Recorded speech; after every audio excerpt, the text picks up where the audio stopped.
I'm stunned. She said she was going to do it. She says a lot of things. For what it's worth.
Order.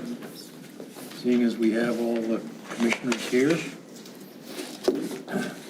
I would ask that those that so wish join me by saying the Pledge of Allegiance.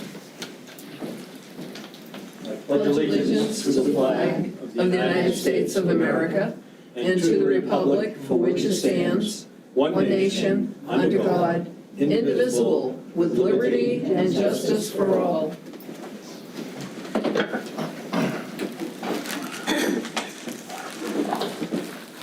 Well, we have a few people in the audience tonight. Thank you for coming.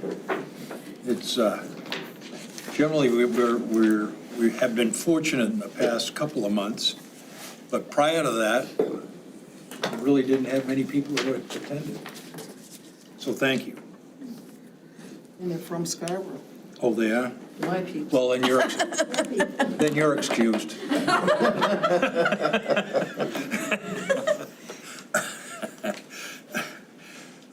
Can I have a motion to approve the minutes? So moved.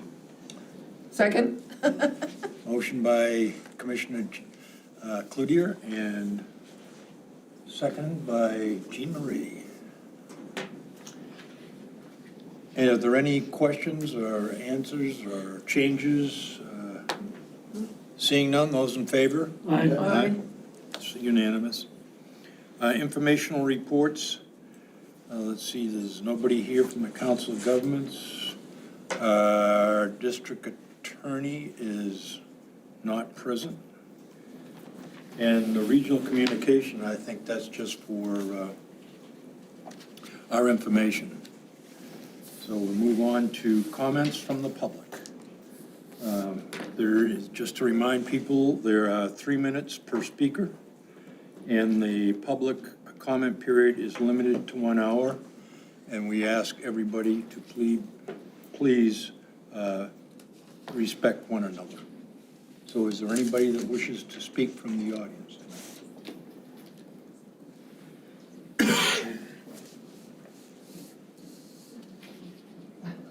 Yeah, go ahead.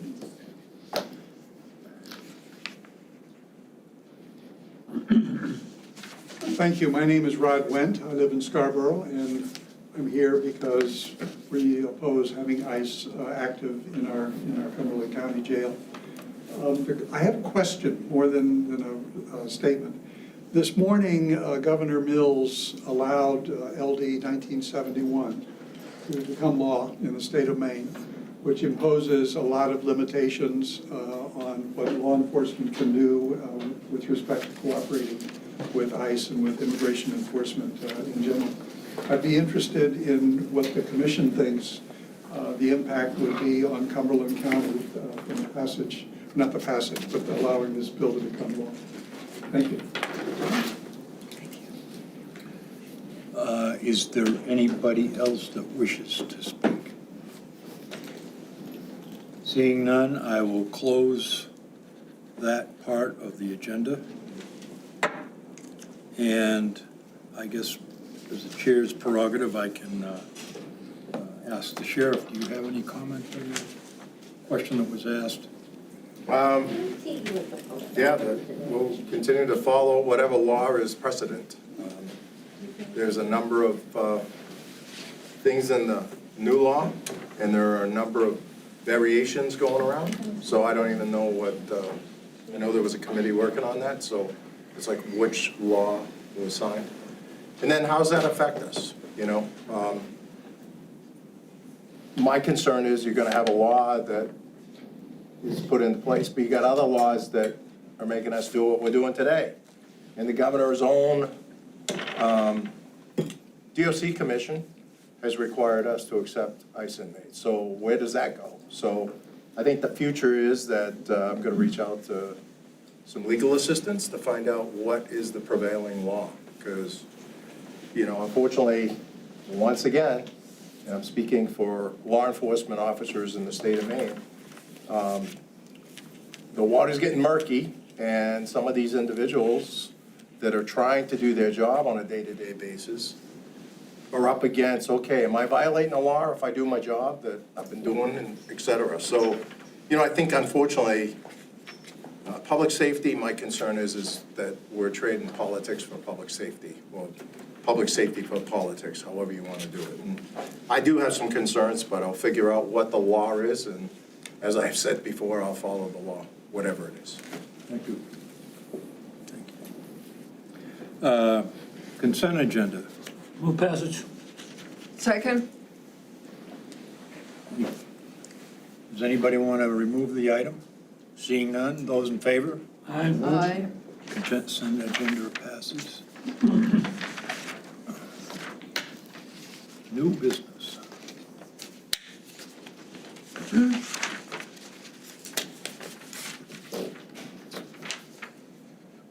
Item 25-124, adopt the following amendments to the Cumberland County Administrative Regulations and Policies. Repeal and replace number 5, purchasing policy, and amend number 7, surplus material and sale of county property, and number 14, credit card policy. So moved. Second. Does anybody have any comments that they wish to make on these, any or all of these items? I'm just going to make a comment. Sure. You know, I think it's important to keep our policies clean in terms of, you know, how we operate within county government, and it seems pretty normal to see all these policies come around, the credit card, surplus. That's where sometimes, you know, if you don't have rules and boundaries, you have problems, so it's good to clean it up and have those rules in place. They seem fairly straightforward from my reading, and I support these. Thank you. The only comment I'll have, and it's just a typo, you might want to look at the word cessation. The next item, then, oops. So we have a motion on the floor. Public comment. Huh? Public comment. Is there any public comment on that? Thank you. No worries.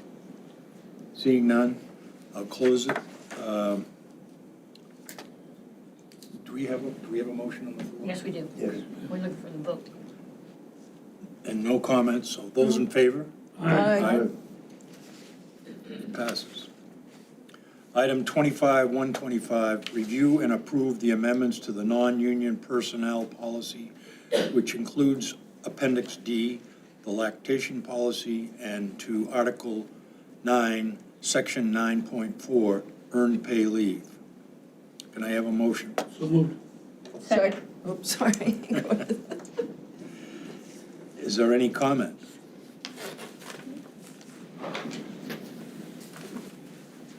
I have a question, Amy. Yes. Under paid leave, to me, it's open. Is there any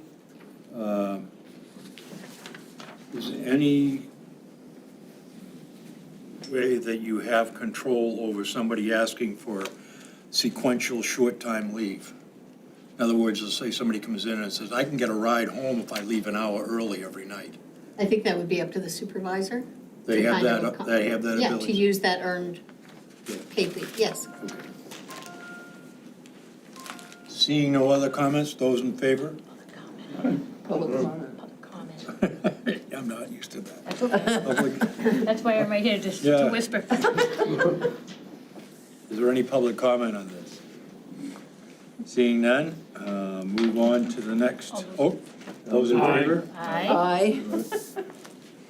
Item 25-126, amendment of the 2024-2025 budget general obligation bond schedule project.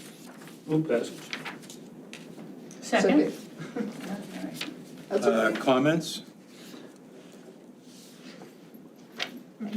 I think there should be some kind of, Yeah, maybe we could have a explanation. little comment from the Right. management for the benefit of, It's going so well, okay. We're gonna make you work tonight a little bit. Thank you. The FY 25-26 budget had an appropriation within it of $3.973 million for a general obligation bond.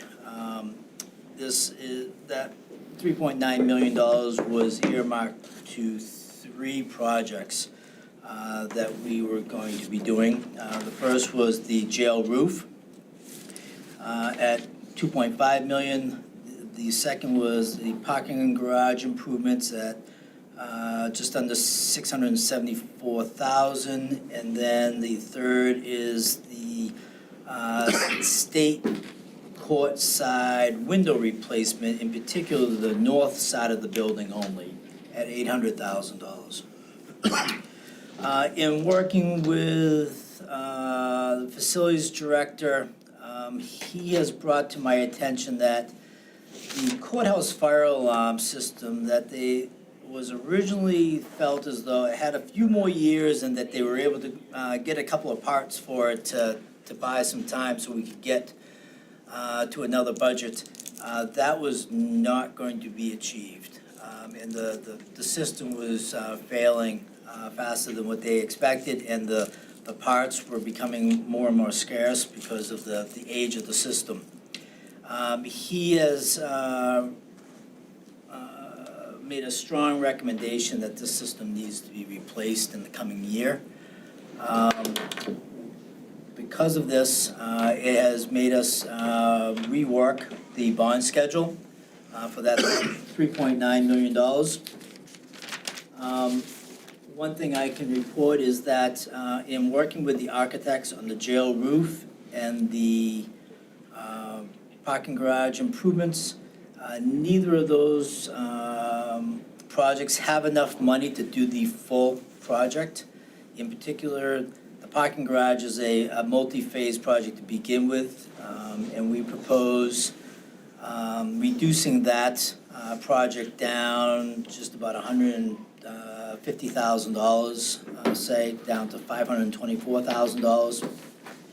We have also learned from the architects who are designing the replacement of the jail roof that out of the 10 or 11 sections of the roof, the $2.5 million is not going to cover all of the sections of the roof, and that we would have additional monies that would be needed.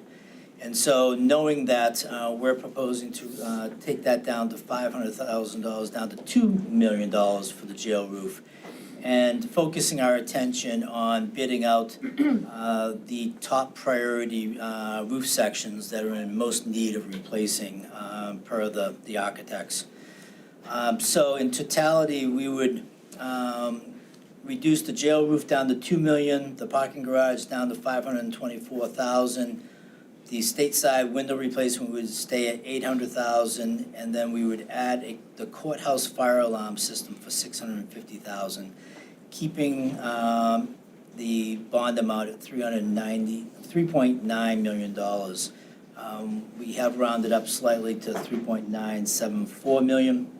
And talking with the bond advisor, because of the reduction in the interest rates from what we based our bond from a year and a half ago when we developed the budget, or a year ago when we developed the budget, that capacity is there to bump that up and round that off. So that would be my proposal, and I'd ask for your approval this evening. So let's see if I've got this right. What the short part of it is, we're not going to complete any of the projects that we've got. We'll do what's required. And we will increase, and we'll do we'll add the fire alarm. And we'll increase the bonding from essentially 9.3 million to 9.4.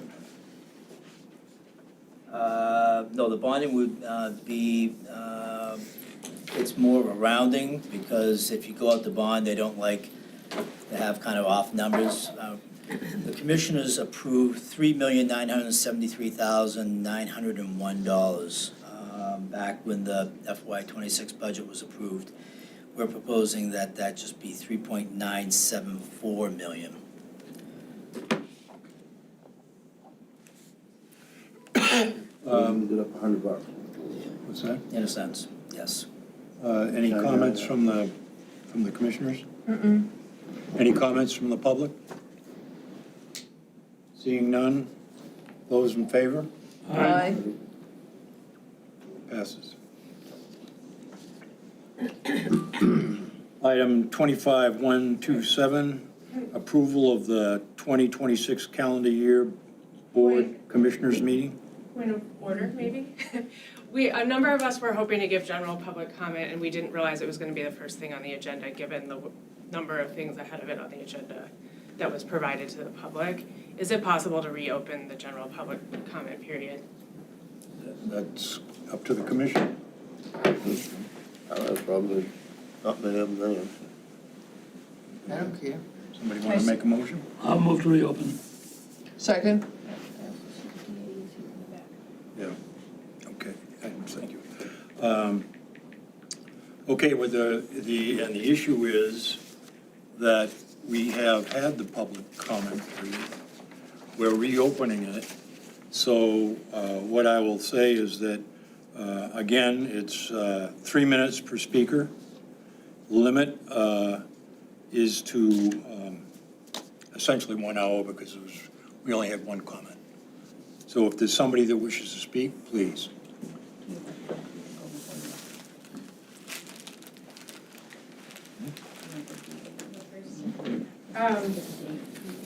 Good evening, I'm Shelby Layton. I'm a resident of South Portland. You all have heard from me before to ask you to end the contract with ICE. I just wanted to address tonight a couple new pieces of information. The first one is that now the governor has indicated that she plans to let LD 1971 become law. And what that means is that a law enforcement agency may not use agency or department money or personnel to detain a person for immigration enforcement purposes. I think that pretty clearly prohibits what the county has been doing here.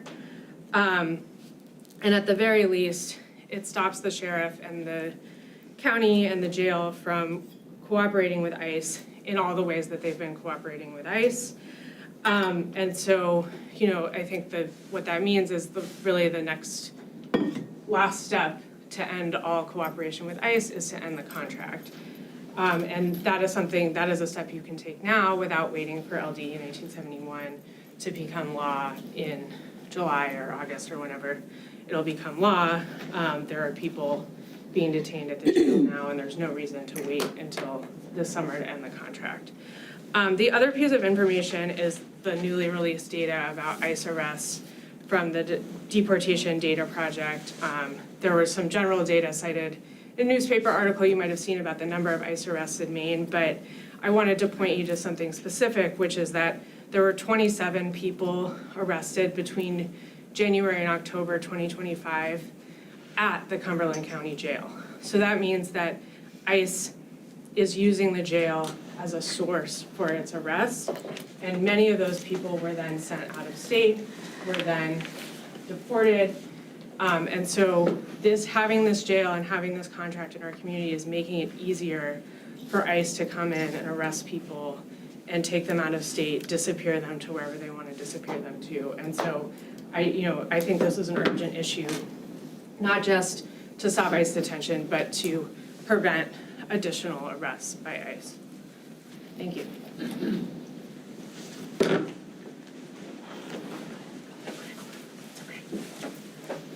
Thank you, Commissioners. My name is Todd Cretion, live at 1917 Washington Avenue, just down the street. As you can see, we decided to kind of give you guys a break tonight, so we're having a shorter comment. Fewer people, but we'll be back in January in force because, as Shelby said, we feel like we're getting close to the end of this road, and it's very important that the Commissioners make a decision in the affirmative about ending the contract. I'll just say, in addition to what Shelby mentioned about the arrest numbers, Customs and Border Patrol and ICE are proudly boasting that together they have detained more than 1,000 people in Maine so far this year, which is an enormous increase from last year. Very few of those people have gone through the Cumberland County Jail. They are immediately sent out of state, they are disappeared. Most of the people in the Cumberland County Jail from those detentions are not from Maine. You probably saw in the news that Representative Pingree was down in Scarborough last week trying to find out if lawyers would be allowed to accompany their clients to meet with ICE for check-ins. She was denied. She was not denied entrance, but she was given official word that there was not enough room in the ICE facility in Scarborough for lawyers to accompany their clients. So it's just another piece of information about how out of control ICE and Border Patrol are these days, that we should not be cooperating with them. I can personally verify what Representative Pingree found out in Scarborough. When I brought a person there for a check-in, we were met at the door by a contracted security guard who has no relationship with the federal government other than an extension of a private security guard contract. That person, on their own authority, made a review of the documents we were trying to submit and told us to leave and that we were all set. That is to say that there is no law governing the ICE facility in Scarborough. It is completely a law unto itself. It doesn't recognize the elected representatives that we send to Congress. It doesn't recognize normal course of representation, and that we should not be participating in any way, shape, or form in cooperating with such an agency. So you know all that. So we just want to say that we are here tonight pending allowing you to have some more discussions and some more thought. We look forward to coming back in the new year. We will come back in force in the new year, and we look forward to raising this issue again in 2026. Good evening. My name is Paula Tabaski. I live in Brunswick, and you've heard from me before about ending this contract, and I've chosen to spend my time here with you tonight asking you once again to end this contract rather than being with my family to celebrate Hanukkah, because this is so important to me. I do that because the values that this holiday represents, light and justice, are fundamentally incompatible with the contract that you have with ICE. Just again, history remembers moments like these. So do the communities who live here longer than who live here with the consequences long after your decisions are made. So again, I ask you humbly, please end the contract. Thank you. Yes, hi. My name is Reverend Allison Smith, and I'm from Harpswell, Maine. And I'm here also at this busy time of the year because there are mothers in the jail right now. They will not be home for Christmas because of our contract with ICE. One of those moms has a 2-year-old. Maybe you've had a 2-year-old at once in your life, or maybe you have a grandchild that's a 2-year-old, and the 2-year-old is separated from their mom. Another mom's been there 8 months. They both had jobs, they both were working, they were both supporting their families, and these are just 2 examples of the dozens of people who are so close to us right now. They came to the United States believing that they would not be treated differently by the color of their skin or where they were from, and that equal justice under the law was a foundation of this country. You can end the contract. You could even do it tonight. The jail will still process detainees from ICE, but the difference will be we will not incarcerate people who are from different states and be a cog in the wheel of this brutal system. I urge you to find out how many immigrant women are in the jail right now who are from Maine. For those commissioners who voted to keep the contract, please feel the urgency of this moment. This is not just an intellectual decision, it is a moral one. Every single day, those mothers are separated from their families. They're here indefinitely because of this contract. And we are complicit in this brutal and cruel policy. It is such a far cry from peace on earth and goodwill to all. As Dr. King once said, the time is always right to do what is right. The time is always right to do what is right.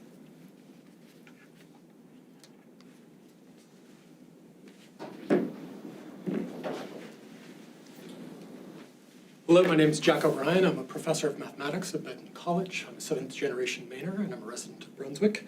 And I'm asking you to please end the contract with ICE. I've had the time to look through the point-in-time surveys that have been provided to No ICE for Me. And I see that as of today, we are using the jail 25 times more than when the contract was signed. The commission made no statement to the public that such changes were occurring. There was no sense that we needed to be included in such a vast change. And now that ICE has come knocking on the door, the claim of some of the commissioners is that, oh, this is just business as usual.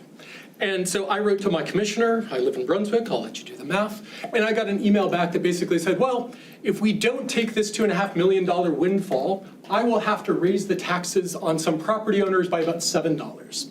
So let's just look at the $7 on average for the residents of Brunswick, Maine, versus the civil rights of hundreds of Black and brown Americans and residents of our state right now who are being foisted by $7.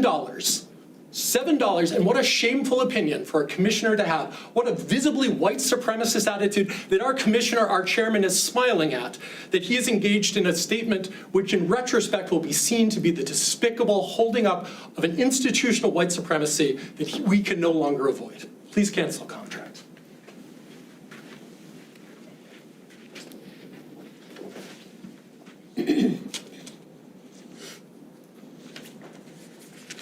Seeing no other people that wish to speak, and I'll close again the public session for good. I see we have our district attorney here. District Attorney, would you please come forth and explain your program that we wanted to hear about last time? Yes, my apologies. I thought we were on for this time. It was supposed to be last time. Thank you for the action you took last time.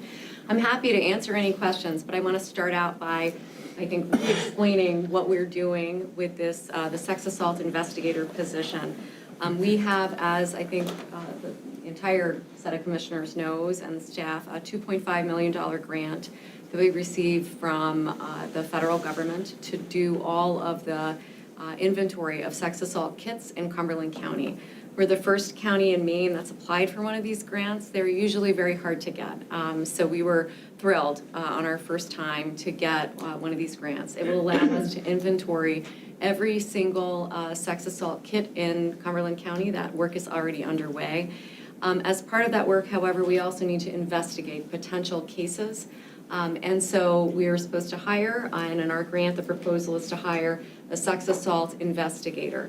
We initially worked really closely with the county and the sheriff to go ahead and put out a request for applicants through the sheriff's office. That's how our current domestic violence investigator is hired. However, it became really clear once we made that position available that between the change that would have to come for someone to take what is a temporary position, and I think that's really the thing I want to emphasize, there really was very little interest in applying for that from the sheriff's office. The sheriff's office currently does have a MOU with us for the domestic violence investigator. That is not a temporary position. That is funded year to year by the county. So once we realized, frankly, with a lot of work on both the sheriff's office side and our office's side, that it just didn't make sense to try to do this through the sheriff's office, we got some terrific advice from staff at the sheriff's office that we should consider having an investigator directly hired by the district attorney's office. It was pointed out to me, something I didn't know then, which was that there are a number of domestic violence investigators throughout the state who are actually hired right from within the district attorney's office. So we are not the first county to do this by any means. We've been working really closely with 2 counties that have programs that we think are very comprehensive. District 4, that's my former district in Augusta, Kennebec County, and District 1, and that is York County, which is comparable in size. They have both worked with their domestic violence investigators as direct hires. Whereas before we had an MOU with the sheriff's office for our domestic violence investigator, it would kind of go the opposite way from everything we're seeing right now from the way these other 2 districts have their internal investigators. They have an MOU with the sheriff's office to make sure that some things like training can be participated in by the investigator. So we're working really closely with the county on trying to figure out exactly what the right language is to put out a request for applicants. We anticipate doing that in the pretty short term. We're already a little bit behind what we'd hoped because of this kind of 2-step with the help of the sheriff's office. I do think we're going to be in a much more sustainable position, though. I think we'll get people who want maybe to do this work in retirement for a while. That might be quite ideal for this position. And we're hopeful to have an applicant really coming in through the regular county hiring process, I would hope sometime over the next several weeks. I know that my assistant district attorney, Tina Panitis, has been working very closely with Amy on this. So, certainly if there's any information you want on that part of the process, I'm happy to offer what I know. I know Amy really has been very helpful about getting us ready to put the position out for public proposal. So if anybody has any questions, we'll be back to talk about the inventory, what we've done with the grant, and to make sure that the commissioners are fully, aware of where we are and what the next steps are. That'll be probably sometime in February or March that we're back before you on that. But for now, in terms of the position, the change is not having an investigator really embedded with the sheriff's office, but working at our office, but rather hire the investigator directly from the district attorney's office, as is the case in 4 other districts, including that in Augusta and in York County. I'm happy to answer any questions.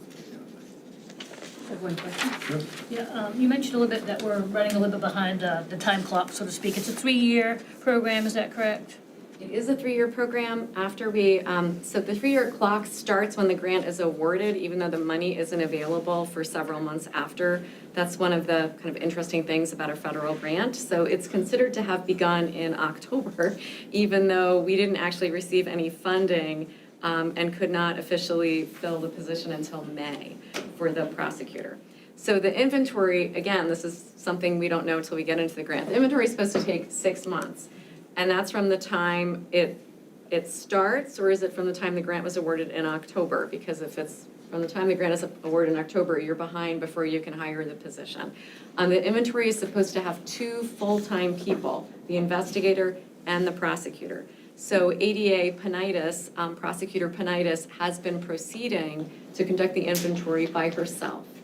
So we knew that that would put that work a little bit behind our idealized schedule as well. Having said that, when we went back to our federal grant, our grant managers on this, they pretty much said, oh yeah, that's very, very common. The inventory, in fact, takes up to about a year. So we're learning as we go that some of these grant deadlines, once you're actually into the grant work, look a little bit different. I will say our federal partners on this through the Department of Justice have been really fabulous. They've given us consistent information about, what we can do to make sure that we are absolutely on the up and up with grant reporting. And so although I was, I think, a little concerned about not being right where I wanted to be on the inventory, but we were reassured quite quickly that that's a very common experience. We expect, though, to be doubling our efforts once the investigator is on board, which would help a lot. So I think one of the towns we're about to be next in is Cape Elizabeth. What I will be bringing back to you is, and then there are 5 other towns that we're about to go to as well. I'll be bringing back to the commissioners either with a presentation or with something that's information, how many we've done, how many kits we can either test or not test. You may know that Maine law has 2 categories for kits, reported kits and unreported kits. Only the reported kits under Maine law can be tested. Some of our initiative is going to be to have to do some sort of public awareness campaign to let people know that if they have a sex assault kit that they listed as unreported. We did a survey last year and found that people who were new sex assault kits, those victims were telling us that they expected that their kits would be tested whether or not they were reported or unreported. And so there was so much misunderstanding about what the statute means when they select in the midst of this trauma and frankly this really kind of terrible encounter, even with wonderful nurses at the hospital, this whole thing is rolled into a traumatic experience. And unfortunately, the sex assault victims are saying they believe their kits will all be tested and that then they'll have the choice, if they're unreported, of turning around and making the kit reported, which means it'll be investigated by law enforcement. So given that there's this basic misunderstanding and that these kits are in some cases a decade old, we're gonna have to engage in a public awareness campaign to just let people know that if they want their unreported kit to actually be tested, they can reach back and let us know. So we have a lot of work to do, but it's important work. These are victims whose, I think, needs have really not been fully addressed, in part because of these misunderstandings, in part because these cases are very difficult to investigate. But we do know from all the work that's gone on in every state in the country other than Maine, that doing this work is going to net us not only investigations and likely charges, but when these kits are uploaded to CODIS, which is the FBI database of DNA, they find significant percentages of times that these perpetrators have often committed other pretty heinous crimes. So we think this is important public safety work and also the work we should be doing to honor victims. Sorry, I went on there. I know you have a pretty full agenda, my apologies. And thank you for taking this up last month. I'm really appreciating the opportunity to be here tonight. I'm happy to take any other questions. Thank you. Thanks. Well, Jackie, one question. I do have a question. How many kits are there? We believe there are going to be around 500 in Cumberland County. We don't know, I'm not going to guess how many are going to turn out to be reported versus unreported based on fewer than 10 towns at this time. But we'll be in every single law enforcement agency in Cumberland County. I also should have said, I'm sorry, we've gotten tremendous help from every law enforcement agency we've approached. This is pretty, this is administrative, bureaucratic feeling work, count the kits, inventory them, but the enthusiasm we've seen from law enforcement and the cooperation is incredibly heartwarming. People are taking this very seriously. Thank you. Thank you. All right, back to the agenda. I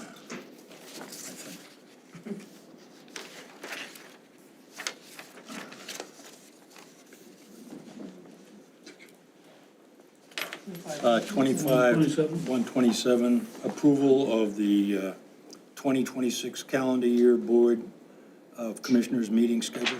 So moved. Is that a move? Yeah. Oh, okay. Second. Is there any questions about it? No? Anybody from the public wish to speak? Quick question. Will the calendar in its entirety be published, and if so, when? Or is it going to be rolled out week by week? It's currently online. Great, thank you. Good question, Todd.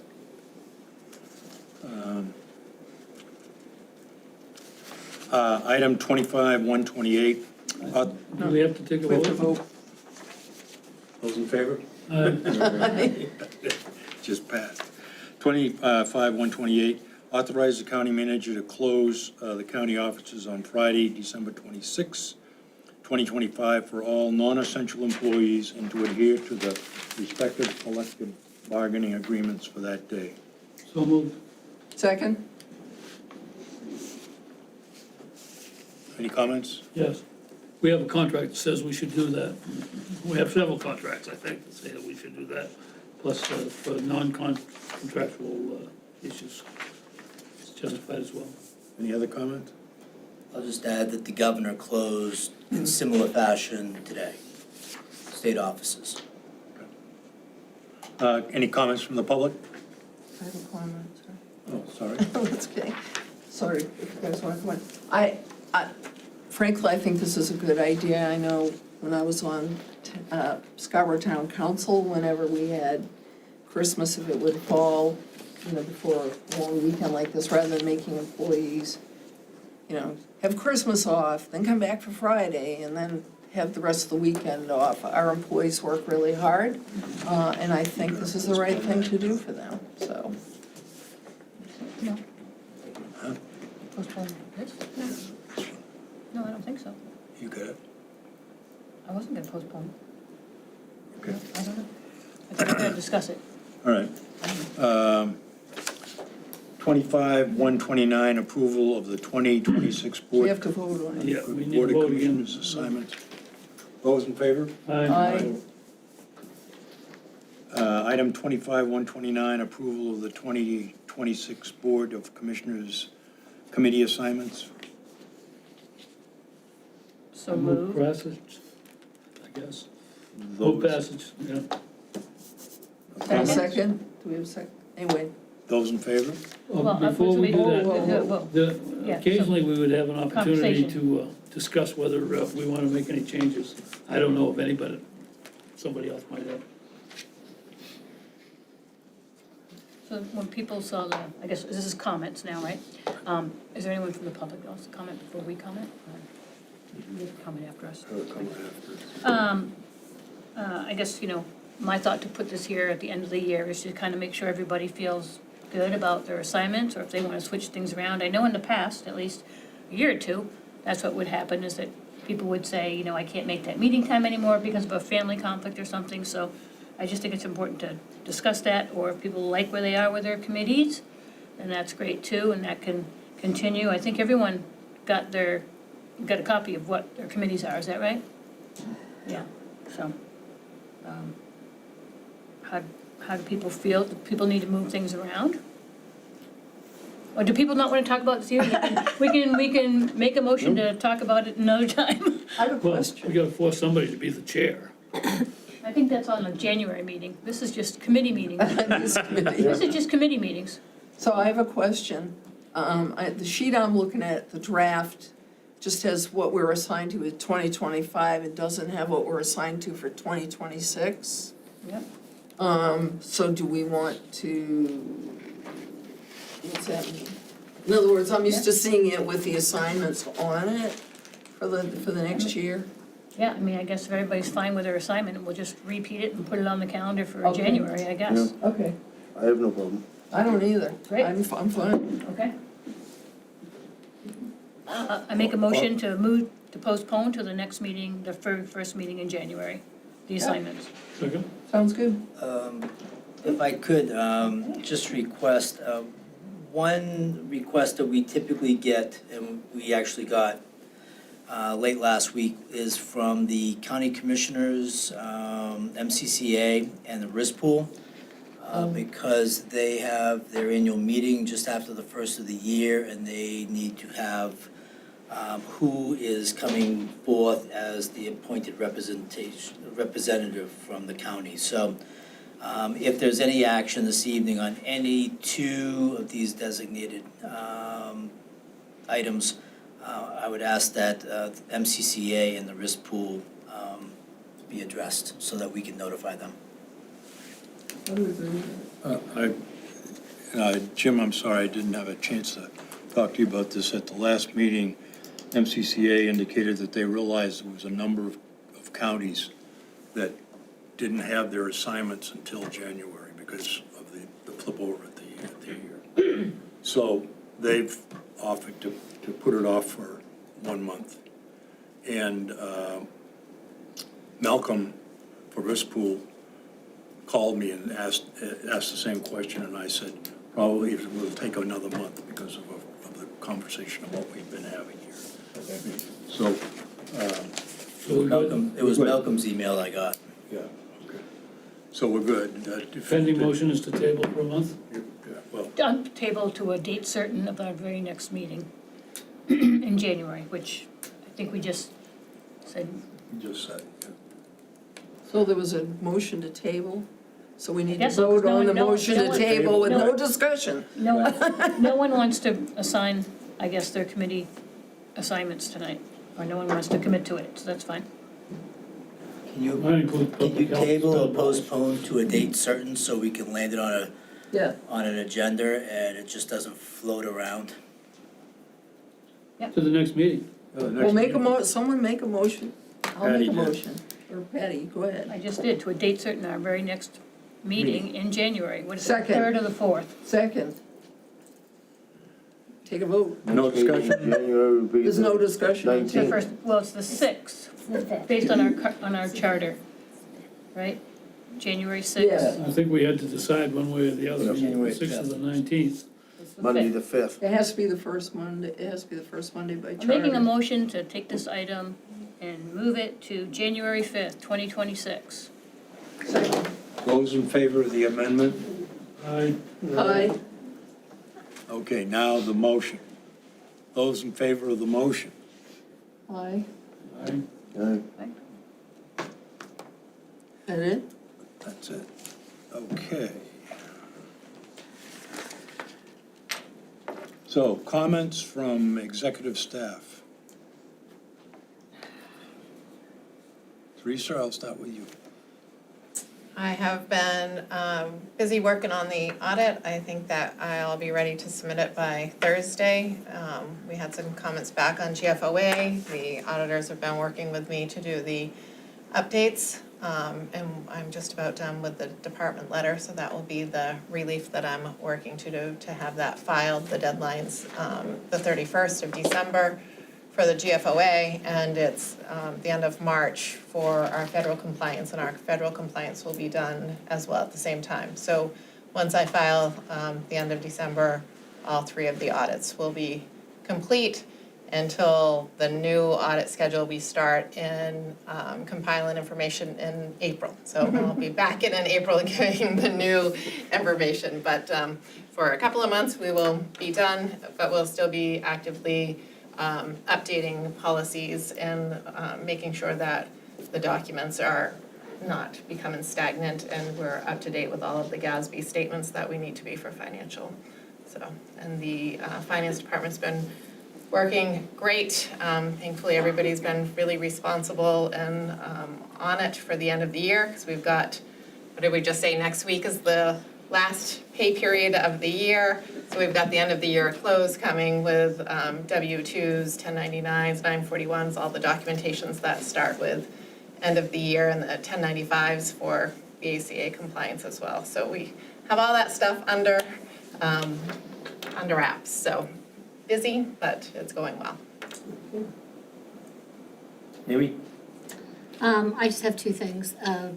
NECU bargaining unit is going to take the agreement for another vote in January. So hopefully I'll be back at the January meeting looking for the full ratification of the agreement. And after the first of the year, we'll start our negotiations with the dispatch group again. So I'll be back probably asking for got more guidance. So those are the two things that we're working on right now. Catherine, do you have anything you wish to say? You're going to make a speech. So this week, we're doing something that we've been working for about 5 years now, and that's testing some of our employees for health and wellness. As you recall, about 3 years ago, you folks funded mental illness or mental wellness and giving our people an opportunity for 1 hour check-in annually, which is a good move because of the fact of what they see on a day-to-day basis. The wellness, the legislature appropriated $2 million to go statewide. And then from there, they took each county and broke it down. Cumberland gets $444,000, but that's for every corrections officer, law enforcement officer, firefighter, and EMS staff in Cumberland County. So although we're gonna have some vacancies, which I'm a little disappointed in, but cops and dispatchers and corrections officers are skeptical about confidentiality, and their thought is, you know, that's my private business. So we're offering it completely confidential. It's a two-pronged test. It's specialized blood testing for public safety. And then there's a follow-up with stress testing, ultrasound, and actually meeting with somebody to talk about healthy eating, et cetera. So you folks approved a pass-through, which we're appreciative of, because again, this is something that, as somebody sold me a couple years ago, the average heart attack for an employee is about $450,000 for an employee, for the employer, and for the cost of $850, we can get this testing done. It will test for heart attack, stroke, and cancer, as well as some of the other things that are taking public safety people. So I'm excited about it. We do have a lot of people, but we won't utilize all the money, and then we'll give it back in police departments in Cumberland County or fire departments that didn't get an opportunity. We'll get to use that money, but like I said, a pretty good majority, and it's just a good thing to do to make sure that we keep our employees healthy and moving in the right direction. So, thank you. Thank you. Now for our assistant manager. I don't have anything to report at this time. Thank you. James. Just want to report out that last week, the Finance Committee met to get the introduction to the FY '27 budget, 7 budget.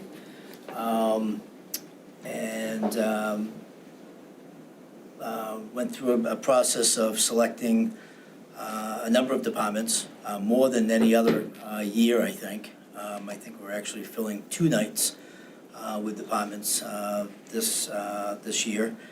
And so both the January meetings, January 6th and January 27th, will both have a significant number of departments presenting at the Finance Committee meeting. But good night, good first step, but a long way to go to get to a recommendation for the county commissioners. Other than that, just want to wish you all happy holidays, and thank you for a great year. Appreciate it. That's it for staff. Unless our district attorney wishes to say something. I appreciate the opportunity. I will be back in January to speak with you in more detail. Thank you. Wonderful holidays. Commissioner Cloutier. It's been quite a while, ever since the departure of Commissioner Neil Jameson, that we've had a local sports report. And I have one for the board and people here today. Last Saturday, I had a chance to go to a Maine Celtics game. The occasion was a special afternoon for Special Olympics in Greater Portland, really. And learned some kind of surprising things. The first was that the Maine Celtics had already been on a 7-game winning streak, which seemed, they hadn't played that many games, so that was a lot. They won that game. There was nothing, it was never in doubt after about the first half. And I saw in the paper the next day that, actually a couple of days later, that they then had a game the next day and won that one too. So I know their streak's at least 9, and they played to a full house, a lot of enthusiasm. And the Special Olympians participated in significant ways in the proceedings, and one of them sang the national anthem. Not all the words were correct, but the finish was rousing, and the place rose to their feet with appreciation for that. I will not spend a lot of time talking about what I think is the kind of the challenging issue of our service here for the last many months, having to do with ICE. People talk about the ICE contract, and the commissioners know there's no contract with ICE. There's a contract with the Marshal Service, who coordinates for the courts, the ICE, for the Border Patrol, and we've come a substantial distance from the day when we first figured out that we need to assess and address the ICE issue, and that continues. And I've discussed with a few people trying to gather even more information than we've been able to accumulate so far, and try to evaluate what's happening, not just in Maine, but across, certainly across New England, which is probably less friendly to the procedures that have been used nationally than other parts of the country would be. And that may result in a meeting here in the next few days, and continuing, I would expect, and any commissioner is certainly welcome. At some point, we may ask the management or the commission itself to engage in some technical assistance if we get that far. So that's just a comment I have, and if anybody is interested in that, then I can be found on the internet. And frankly, the only other thing I want to mention tonight is congratulations to Brianna for joining us. Glad to have you.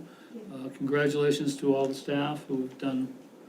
Actually, we've made some very substantial progress this year after struggling with it for quite a while, so that's good.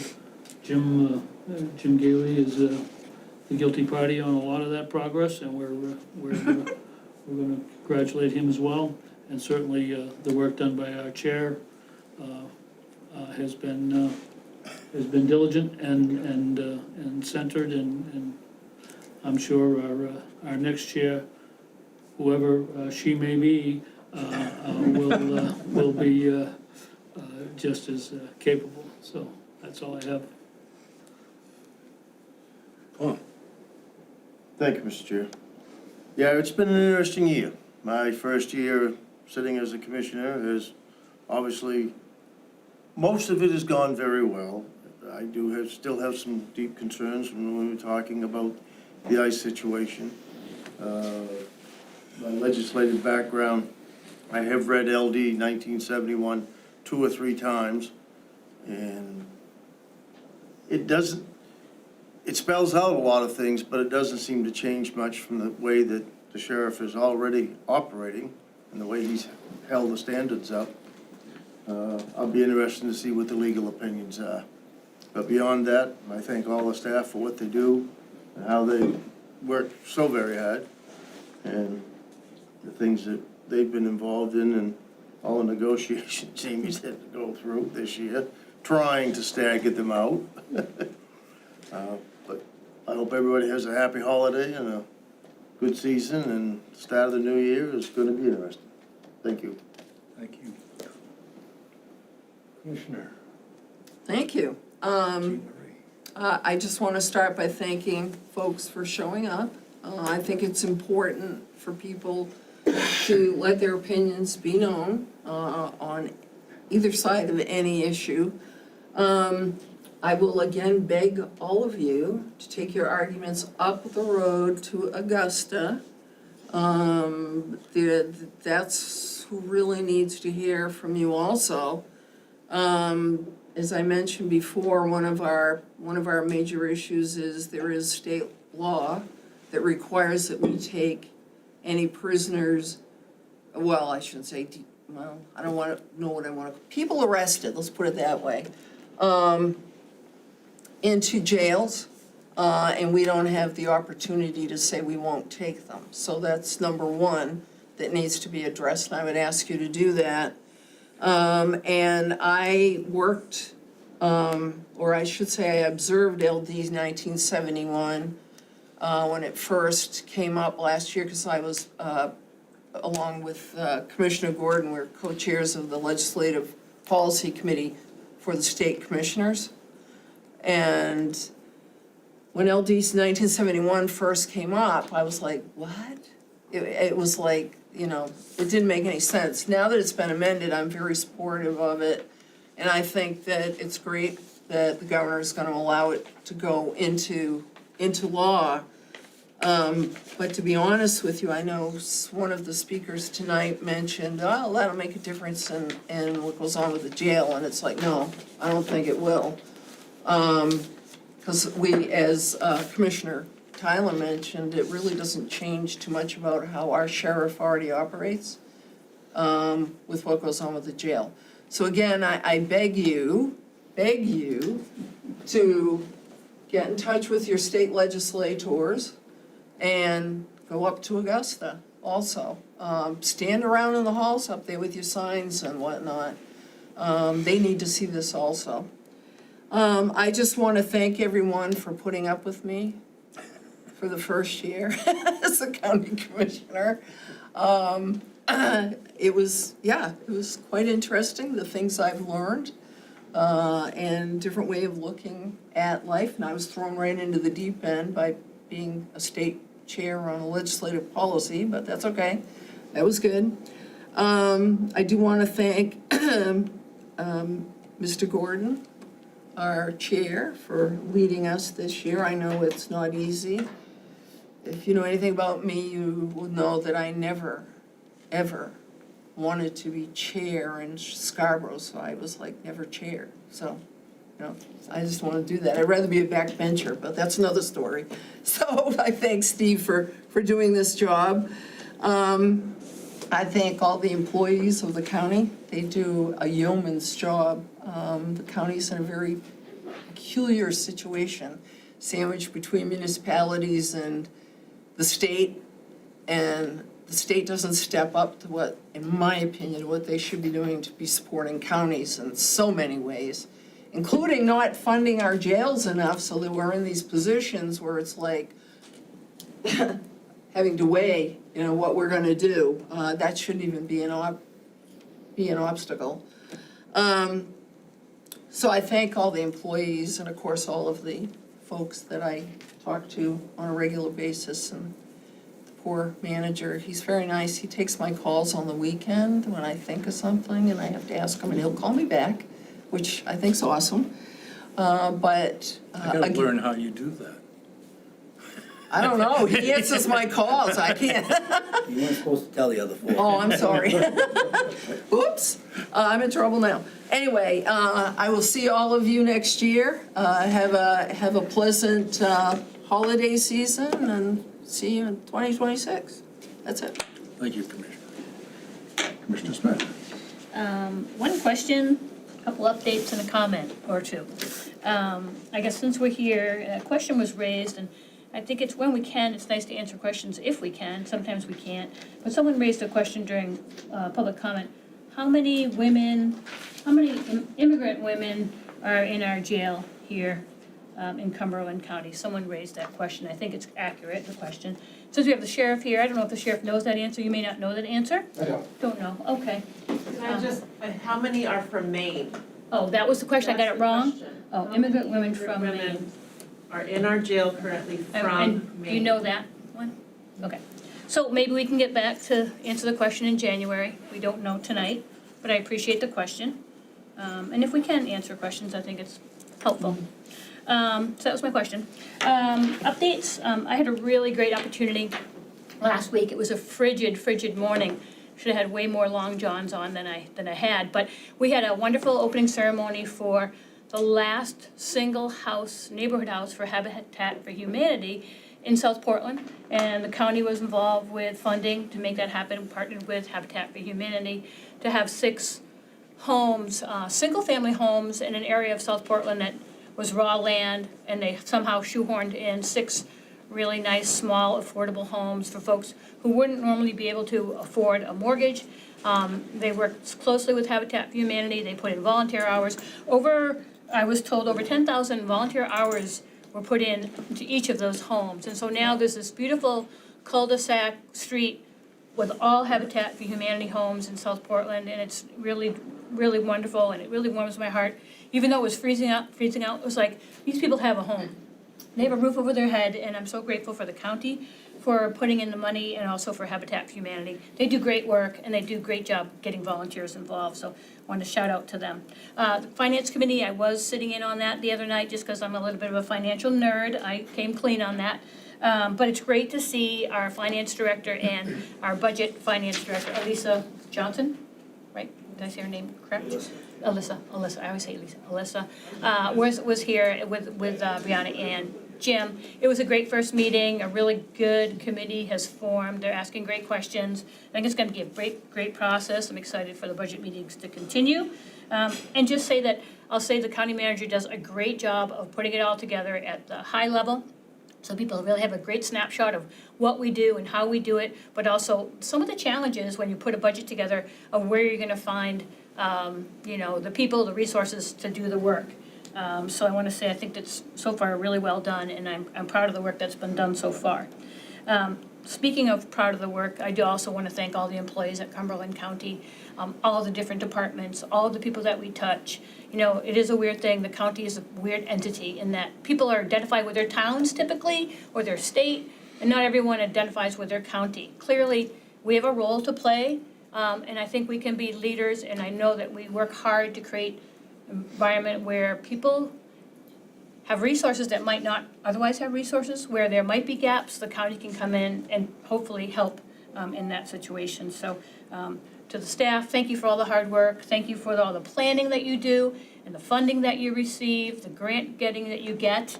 It really makes the world a difference. So thank you for all that. The last thing I guess I'll say is, well, 2 things. I want to thank the chair and my fellow commissioners. Through working through some tough issues here and there, every day you never know what's going to be happening, and I think that's just part of, public service. We're here to do a job and represent people as best we can, and I appreciate the commissioner's time in working through any issue and all issues that come before us. I want to thank the chair for leading. Appreciate it. It's always a tough job to do, in even the best circumstances, so thank you for your leadership this year. And the last is hope people have a nice, happy holiday if possible, and recognize that if you have resources to give it to people who need it. Generosity goes a long way this time of year, and just remember too that sometimes holidays are hard. 988 is a resource number for people who might be lonely or scared. Put it out there. Thanks. Thanks, Commissioner, that's wonderful. Well, this will probably be my last Christmas. No, I'll have one more. That I'll be here on the commission, so it's kind of a little bit bittersweet here, being in this position.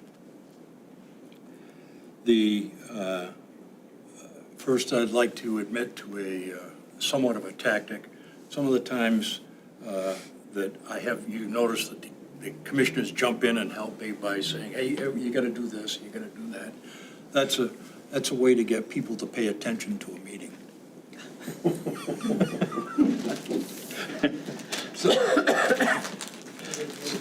Nice try.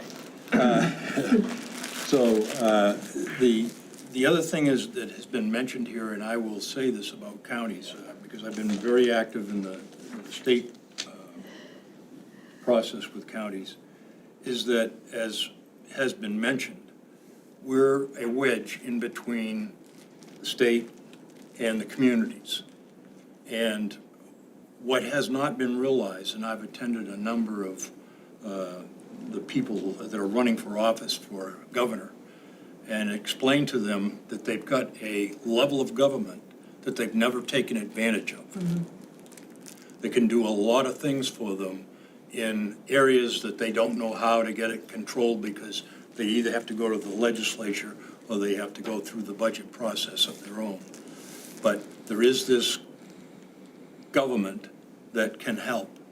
And I take my hat off to the manager and to this commission, because they are somewhat entrepreneurial in moving forward with new projects that help communities essentially get the work done, and it is for a level type of cost. And there's a couple of issues. One is the tax, when we have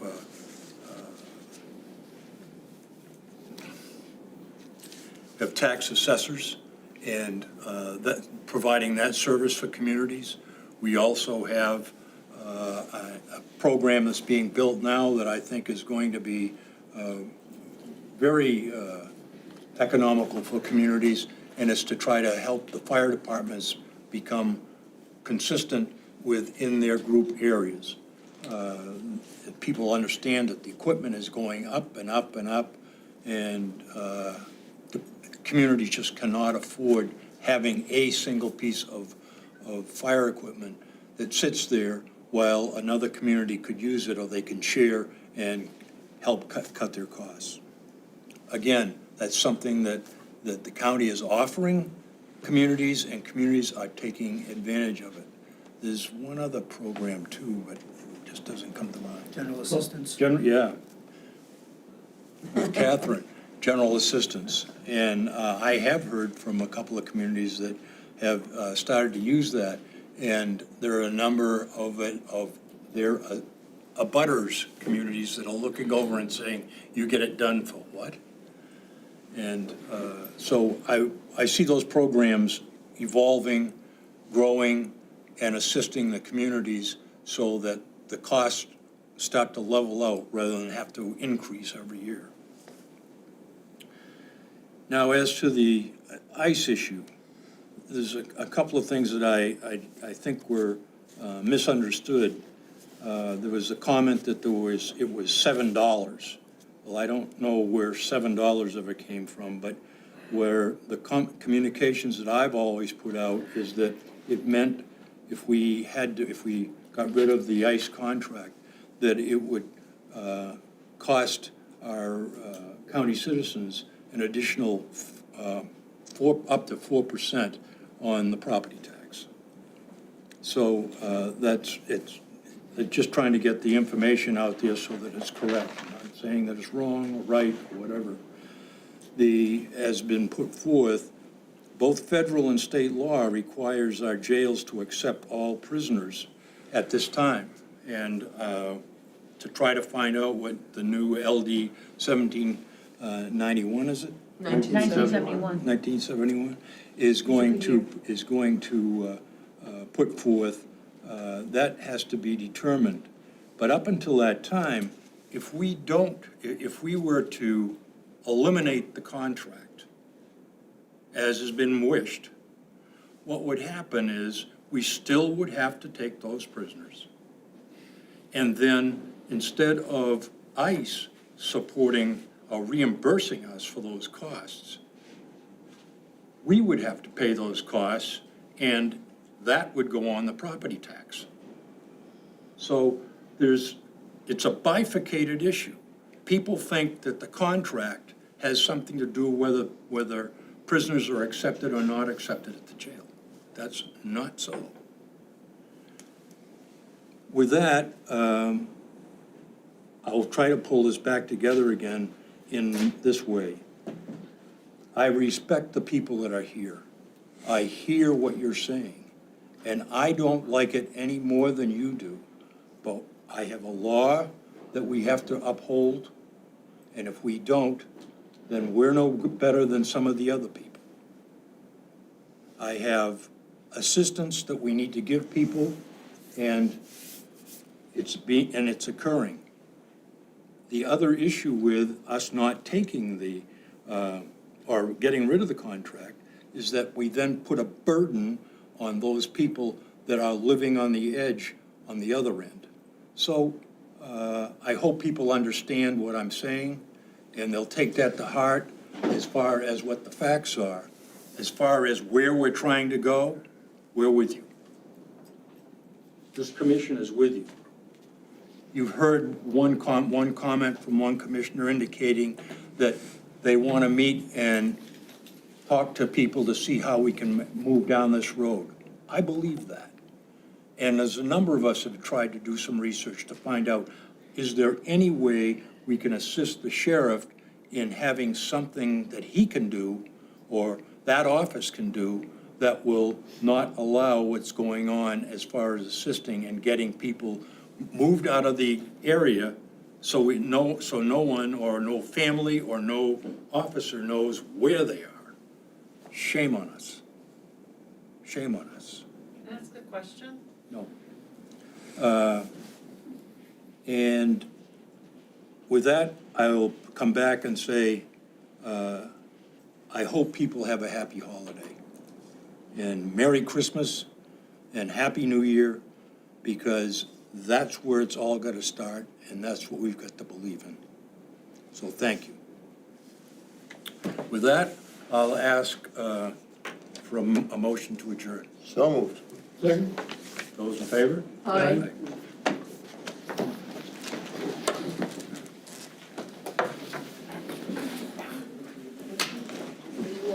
Yeah, I should have been more prepared. And with that,